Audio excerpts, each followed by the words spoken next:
এটাকে আমরা উচ্চ আকাঙ্ক্ষা ক্রিয়েট করার জন্য আমরা অনেকগুলো মানুষ তাদের মূল্যবান সময়কে বিসর্জন দিয়ে আপনাদের সামনে উপস্থিত হয়েছে।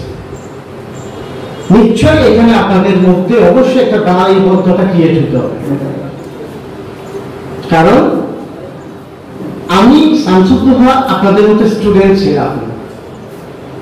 আমি মনে করি আমাদের চেয়ে অনেক গুণ বেশি জুয়েল স্টুডেন্ট হচ্ছেন আপনারা।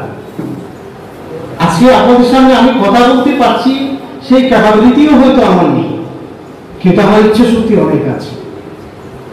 আমি সেই ইচ্ছা শক্তি থেকে আমি আপনাদেরকে একটা বিষয় এনশিওর করতে চাই, মানুষ ইচ্ছা শক্তি থাকলেই অসম্ভবকে সম্ভব করে তুলতে পারে।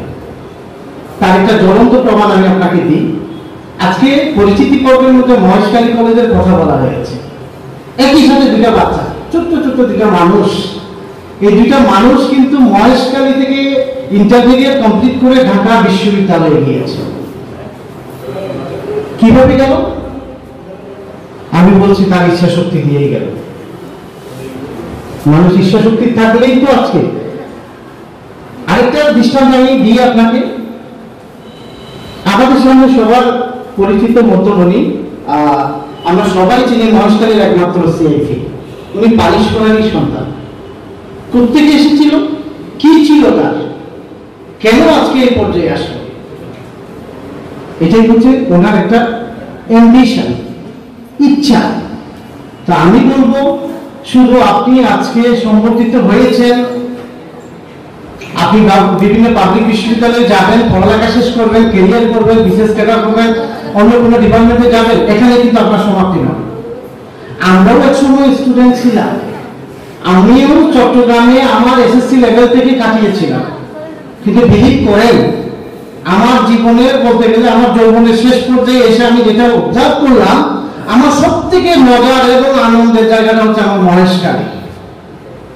আমি আমার কাজ করে, আমি চট্টগ্রামেও আমি কাজ করি, অথবা কাজ করে যাচ্ছি, কিন্তু মহেশখালীর মতো কাজ, মহেশখালীর মতো ভালোবাসা কোথাও পাবেন। আমি আজকে অনুষ্ঠানের মধ্য দিয়ে আমি আপনাদেরকে এটা প্রত্যাশা রাখবো, আপনারা আগামীকাল থেকে আপনাদের অবস্থানে তৈরি হওয়ার পরে আপনাকে চিন্তা রাখতে হবে আপনার মাতৃভূমি। যে জায়গাতে বসে আপনি সম্পর্কিত হচ্ছেন, আপনার মেন্টালিটিকে গ্রো আপ করা হচ্ছে, আপনাকে মানসিকভাবে ডেভেলপ করা হচ্ছে, আপনাকে সুন্দর একটা অনুষ্ঠানে একটা উপজেলা ভবনে আপনাকে সম্পর্কিত করা হচ্ছে। আগামীকালকে কিন্তু আপনাকে সেই প্রতিদানটা অবশ্যই দিতে হবে। সেই মানসিকতাটাকে ক্রিয়েট করার জন্য, সৃষ্টি করার জন্য আমি আপনাদের কাছ থেকে এজ এ বড় ভাই হিসেবে ছোটদের কাছে এই অনুরোধটুকু রাখলাম। মহেশখালীর জন্য, যে মহেশখালীর জন্য চিন্তা করবে, আমি মনে করছি সেই গেইনার হবে।